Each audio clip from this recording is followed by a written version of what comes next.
नमस्कार दोस्तों, आज की कहानी है बहू से नफरत। बहू दोष मांगलिक दोष से भी ज़्यादा पीड़ादायक हो जाता है। सुख दुख हमारे जीवन का हिस्सा है और कभी जीवन में खुशियाँ आती हैं तो कभी गम भी आते हैं। इसके लिए हमें परिवार के सदस्य या अपनी बहू को दोष देना उचित नहीं है। माँ, मैं कह रहा हूँ ना, मैं सीमा से ही शादी करूँगा, वरना मैं ज़िंदगी भर कुंवारा रह जाऊँगा और यह मेरा अंतिम फैसला है।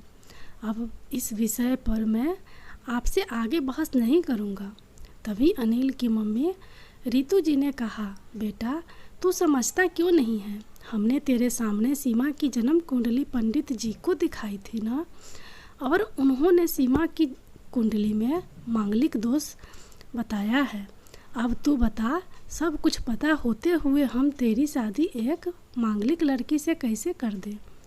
तू जानता नहीं कि मांगलिक दोष वाले की जीवन साथी की मौत जल्दी हो जाया करती है। इसलिए तुझे मैं समझा रही हूँ, तू भूल जा सीमा को।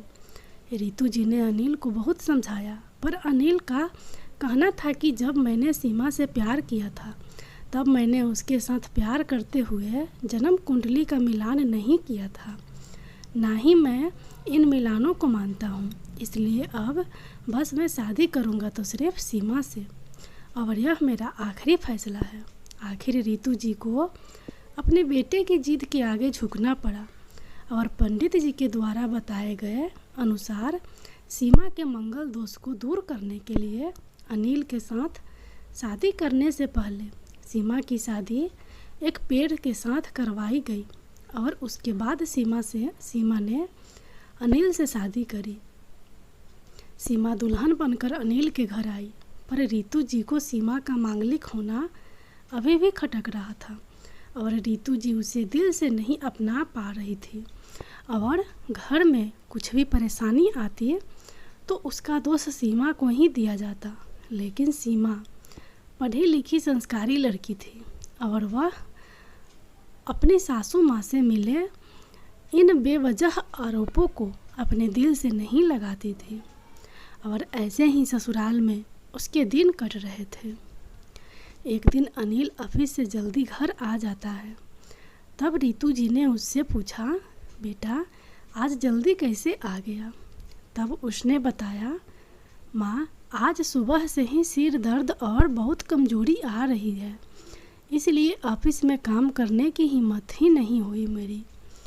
तब रितु जी ने कहा, चल बेटा जल्दी कर, हमें डॉक्टर के पास चलना चाहिए।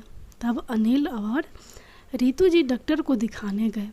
डॉक्टर को दिखाने के बाद मालूम पड़ा कि अनिल को पीलिया हो गया है, और दोनों जैसे ही घर लौटे रितु जी ने घर को सिर पर उठा लिया और कहने लगी, जब से यह लड़की हमारे घर में आई है तब से हमारे घर में परेशानी और बीमारियां भी साथ में लेकर आई हैं। इसके कदम ही अशुभ है। अब देखो, इसका मांगलिक दोष हमारे बेटे पर भी असर करने लग गया है। कल को अगर मेरे बेटे को कुछ हो गया तो कौन जिम्मेदार होगा? तभी सीमा ने कहा, मम्मी जी प्लीज़, और कितना नीचा दिखाएंगे मुझे? आज तक मैं चुप रही क्योंकि पापा ने यही सिखाया था कि बड़ों के आगे ससुराल में जवाब मत देना, पर आज तो आपने हद ही कर दी है। अगर मैं आज नहीं बोली तो ज़िंदगी भर खुद को माफ़ नहीं कर पाऊँगी। मम्मी जी, अगर आप पंडित जी पर भरोसा नहीं करती थी तो उनके कहे अनुसार आपने सारे मांगलिक दोष निवारण की विधि क्यों करवाई? क्यों पहले आपने मेरे पेड़ से शादी करवाई? दोष मेरा मांगलिक होना नहीं है, बल्कि दोष तो मेरा आपकी बहू होना है, क्योंकि घर में ना जाने अनजाने में कुछ भी परेशानी आती है उसको आप मुझसे जोड़ देती हैं। और जब कोई सास अपनी बहू से सिर्फ नफरत कर रही होती है तब यह बहू दोष बेटे बहू को नहीं पूरे परिवार को परेशानी में डाल देता है। और इस बहू दोष से मुक्ति भी सिर्फ सास ही दिलवा सकती हैं। बहू को अपनी बहू माने, उसे दिल से अपनाए, उसे भी सम्मान दे और यह महसूस कराएं कि वह भी इस परिवार का सदस्य है। नहीं तो बहु दोष मांगलिक दोष से भी ज़्यादा पीड़ादायक हो जाता है। सीमा की कही हुई बातें रितु जी के दिल को झकझोर रही थी और उन्हें मन ही मन पश्चाताप भी हो रहा था। उस समय उन्होंने सीमा को कुछ भी नहीं कहा। थोड़े दिन बाद अनिल बिल्कुल ठीक हो गया और ऑफिस जाने लगा और 1 महीने बाद अनिल की सैलरी भी बढ़ गई। तब उसने घर आकर इसका श्रेय सिया को दिया, यानी सीमा को दिया। तो रितु जी बोली, हाँ सही है बेटा, तू तो सारा श्रेय बहू को ही देगा। तेरी माँ का आशीर्वाद भी तो तेरी प्रगति के पीछे रहता है। तेरे साथ तू तो मुझे श्रेय देना भूल ही गया। तब अनिल ने कहा, माँ इस बार सीमा का मांगलिक दोष मुझ पर और ना ही मेरी तरक्की पर नहीं लगा।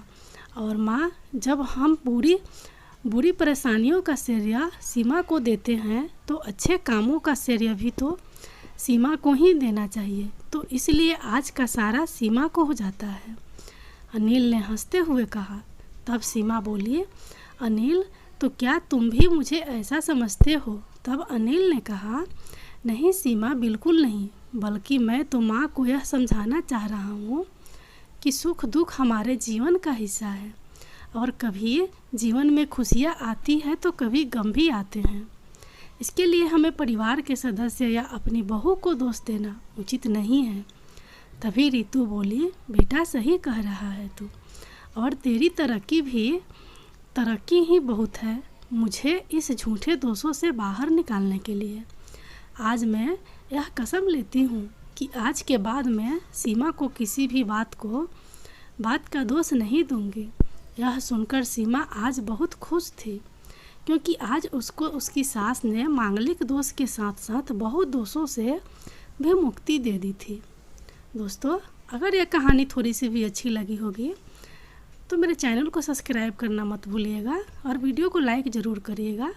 धन्यवाद।